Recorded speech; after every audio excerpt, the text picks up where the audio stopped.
Hey guys, it's Anna. Today I'm going to show you how to plant seedless watermelon. And the first thing you need to do is make sure your germination room or wherever you're going to store your pots or flats of the watermelon is 90 degrees. So I'm going to crank the heat up in the germination room because it's about 70 degrees in there.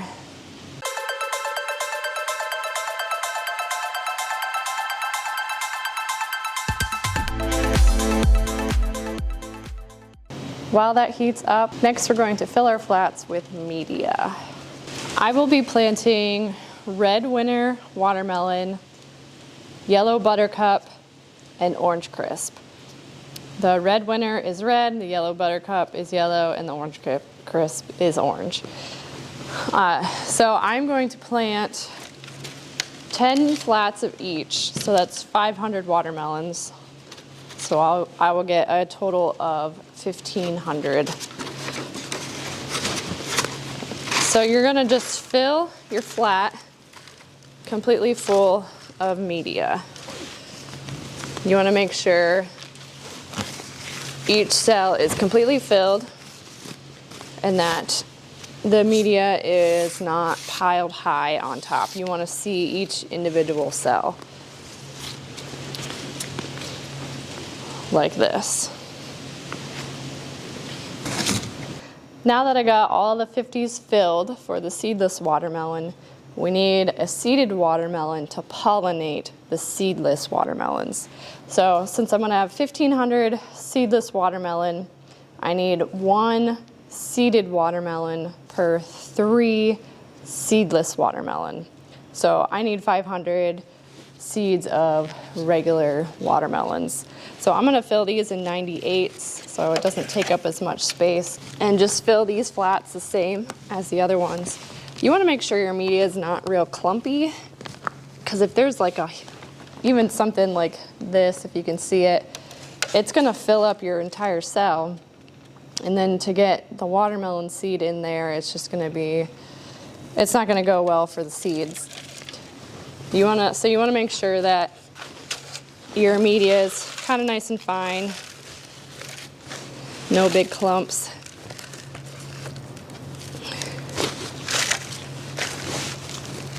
Which the Mickey Lees we aren't real concerned about. Those ones grow pretty easily. The seedless ones are a little more particular on how you plant them. So I need 5 flats and 10 seeds of Mickey Lee, because these are 98s. But I'll plant a couple extra Mickey Lees just in case some don't germinate that well, because our Mickey Lee seed is getting kind of old now. I wouldn't recommend using extremely dry media.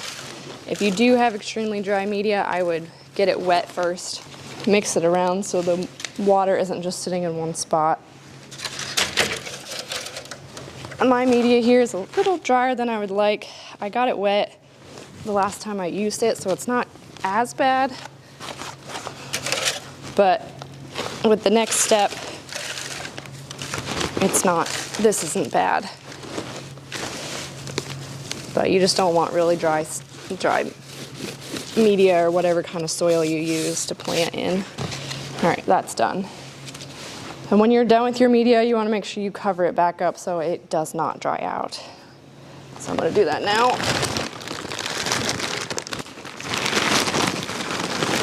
Okay, now that that's done, we're going to water our flats.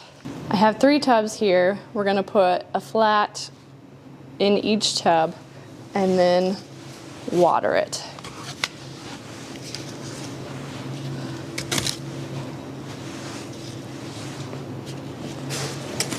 When you water, you want to have something that's going to get each individual cell at best. So this wand has a center option.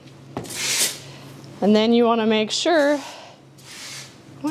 the water pressure is not going to blow all the media out of your cells.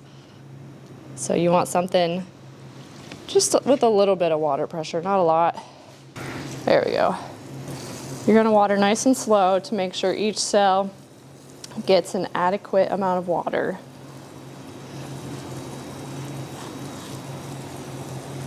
I typically go down the flat once, and then once I've got the entire thing watered, I'm gonna go in another direction just to make sure that the entire cell is wet.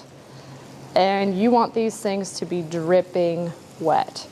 Since my media is not as moist as I would have liked, I'm probably gonna go over each flat more than twice to make sure that it's wet. When I put it on the rack, I want it to be dripping, because putting it in the 90 degrees, I don't want these things to dry out. We want them to have the perfect amount of water in each cell, because watermelons like a lot of water. Sort of. So when I take these flats out, they're gonna be pretty heavy, which is what I want. Watering these will probably take just as long as or even longer than it took to fill these flats with the media. Right. Yeah, this doesn't weigh enough, so I'm definitely going to water these some more. And it's okay if you think you overwater it, because it's going in a room where it's 90 degrees. It's not going to be that big of a deal. Because actually, this is the only time in the whole process of planting the seeds that we are going to water the flats. So we need to make sure that they're nice and wet, because when we actually plant the seeds, they're not going to get watered. That's better, but we're not quite there. And this one is a little low, a couple of these, so I'm actually going to put a little more media in those.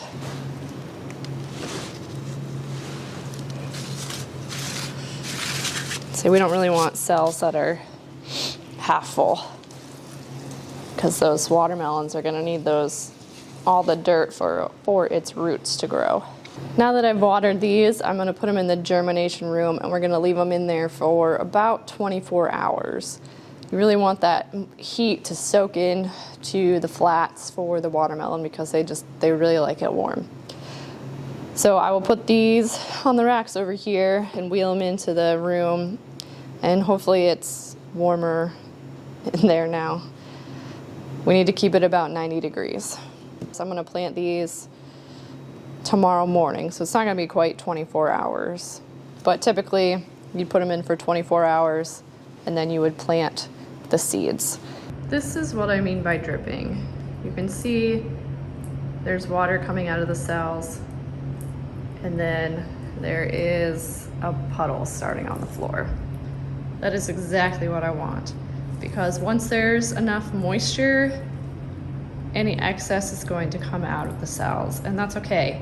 I'd rather have the excess moisture coming out of the cells than it not being wet enough. So I will see you tomorrow. It's the next day, and these flats have been in here for about between 18 and 20 hours. They look really good. They still look nice and moist. The only ones that don't look real moist are the Mickey Lee, which those ones don't matter. I was able to get the temperature about 88 degrees, which is good. So we're gonna wheel these out, and I'll show you how we plant the seeds. We're gonna start with the orange watermelon seeds. So this is what the watermelon seed looks like. It's kind of hard to tell, but there is a pointed end, which is this end, which is actually a little bit more flat, and then you have the rounded end. When we plant, you need to make sure that you plant the pointed end up. So when we put it in the soil, we'll take our tweezers, put the top end towards the middle of the tweezers, and then push it in. Right, because watermelon seeds get confused sometimes and grow upside down. And they're dumb. So what we're gonna do is we're gonna put a seed in each cell first. That way we know where we're at, because we don't cover these. And today I've got my mom and my sister here to help. So we're planting orange crisp watermelons, which they are orange when you cut them open. And delicious. They're actually my most favorite. And we're doing 10 flats of these, so that's 500 watermelon plants. Okay, now that we've got that done, you're only going to want to stick the watermelon seed in about an inch down. So you want to make sure you get the top of the seed towards the middle of the tweezers, and then just stick it in about an inch.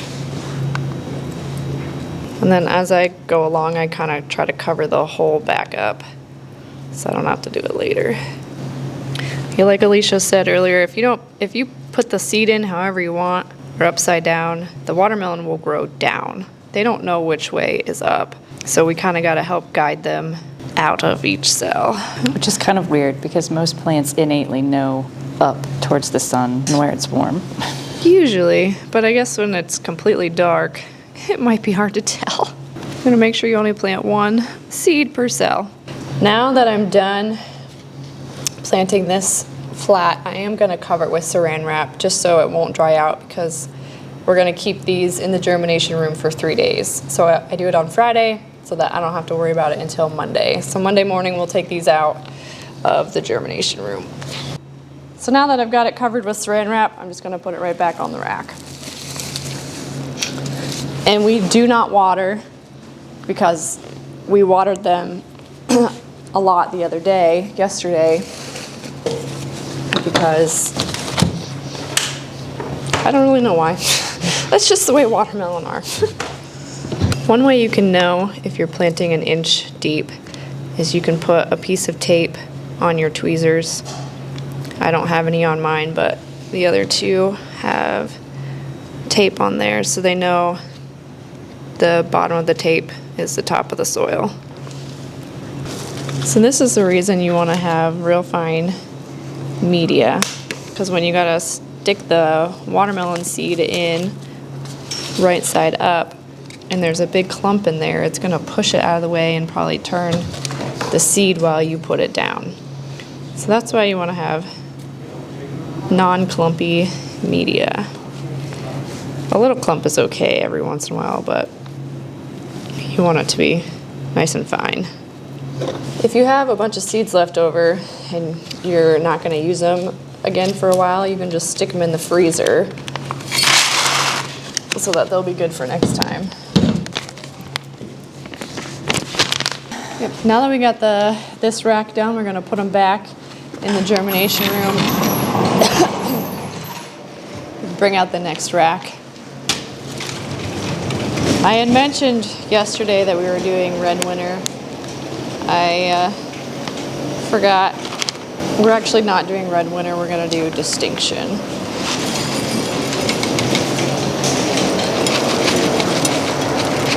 Okay.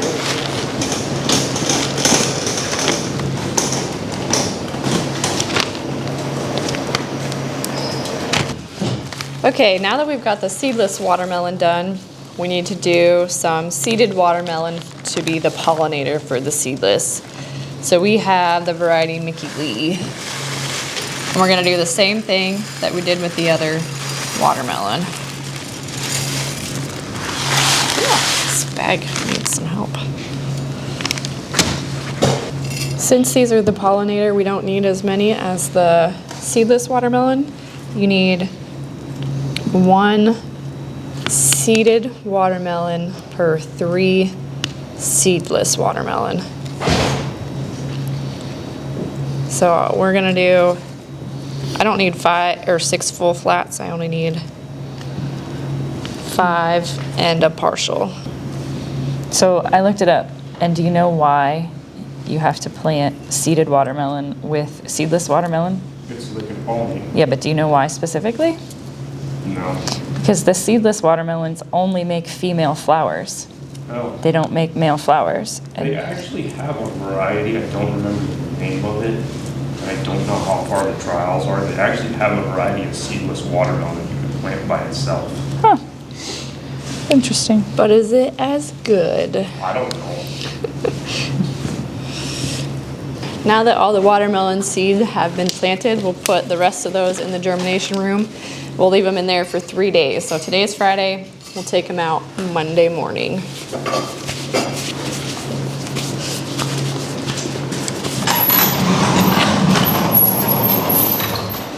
Got it.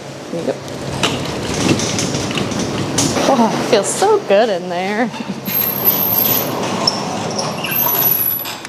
All right, we'll see you on Monday. It's now Monday, and we're gonna check on these watermelon plants. You can kind of see that some are already up. Well, that guy's really up.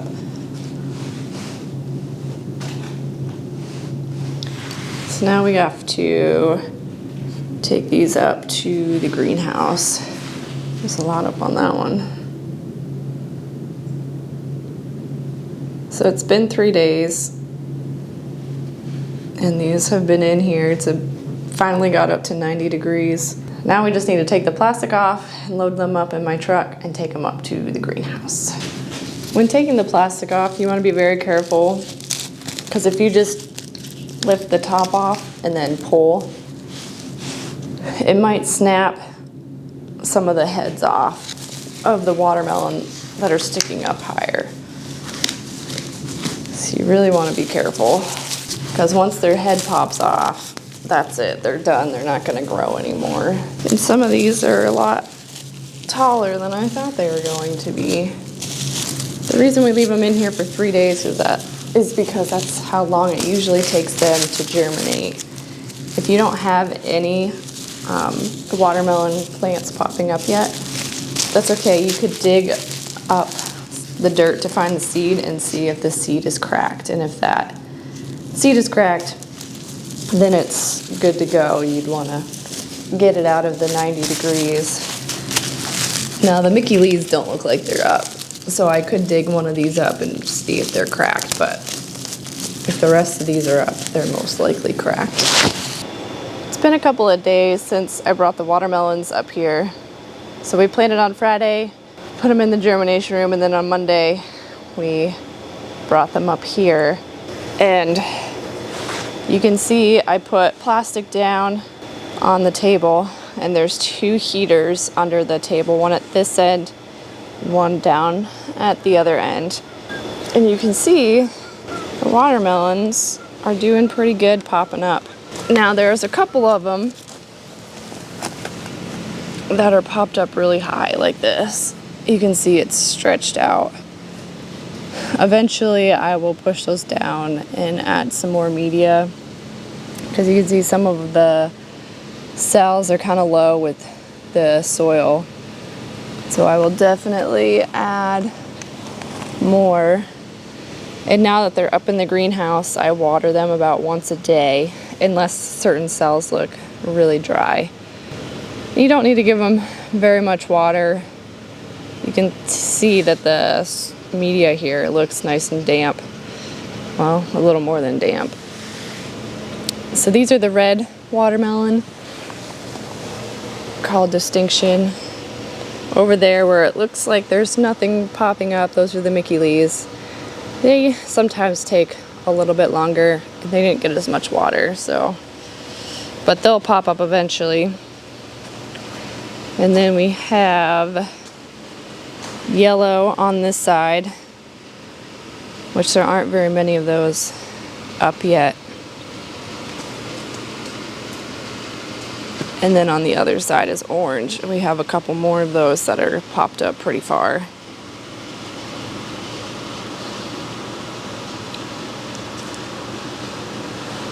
And now that they're in here, we just gotta water once a day. Maybe twice a day when they really start to get bigger with all their leaves.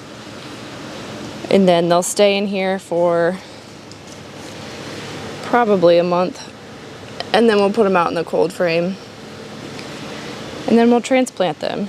So I can get a video of that later.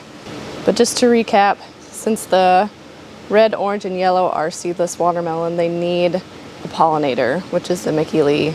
and that is a seeded watermelon. And you only need 1 seeded watermelon per 3 seedless watermelon seeds, or else you won't get any seedless watermelons. So yeah, that's how you plant watermelon seeds. And later on, I'll show you how we transplant them. If you like this video, give it a thumbs up and hit that subscribe button, and we'll see you next time. Bye.